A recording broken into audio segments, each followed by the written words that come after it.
What is financial literacy? Financial literacy, or financial education, is the ability to understand and effectively apply various financial skills, including, but not limited to, personal financial management, budgeting, savings, and investing.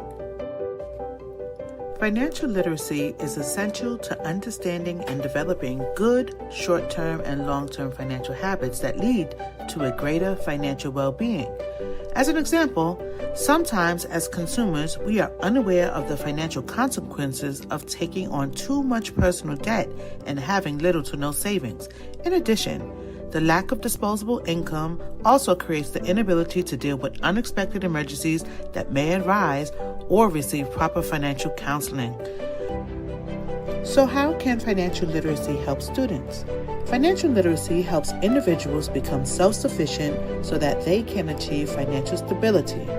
By being financially literate, one can be efficient with their finances and hence achieve more goals and maximize the value of their income effectively. This allows individuals to make less financial mistakes that could have a negative long-term impact in the future.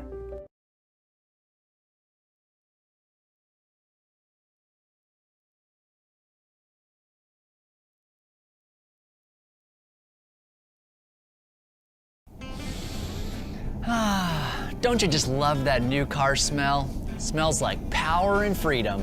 Actually, it smells more like petroleum-based solvents evaporating off vinyl and plastic. Wow, buzzkill. Let's see if you still like that smell when you find out what it's really costing you. I'm locking the windows.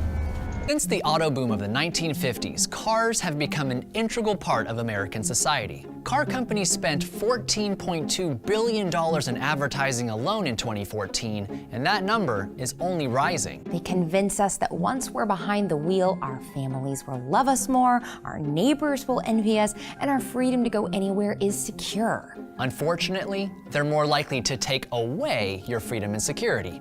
New cars are a financial triple threat. We borrow money at interest to buy an asset that we have to pay to maintain, and here's the big kicker, that drastically depreciates in value. Wait, cars retain their value about as well as ice cream on a hot day. A new car will depreciate 63% in the first 5 years. 10% of that in the moment that you drive it off the lot. Calling cars a bad investment is like calling a honey badger a bad heart surgeon. What? I mean, they're not an investment at all. Oh, exactly. I mean, can you think of anything else that you would spend that much money on that loses value that quickly? I don't know. Let's set a few simple ground rules that will put you in the driver's seat instead of being taken for a ride. Number 1, buy a car that's at least 5 years old. Right away, you're skipping the majority of its depreciation. Number 2, save up to buy a car in cash. Paying interest on something that loses value is like gaining weight from exercise. All pain, no gain. Number 3, if you can't comfortably afford to save an equal amount to your car payment, you can't afford it. So if you're not saving $300 a month, you shouldn't take on a $300 car payment. So how much money is actually at stake? I think it's time to run the numbers. Let's say I buy a new car for $20,000. I put $4,000 down and I finance the rest over 60 months at 4.25%. My monthly payment will be $295.42. That sounds pretty normal. But check this out.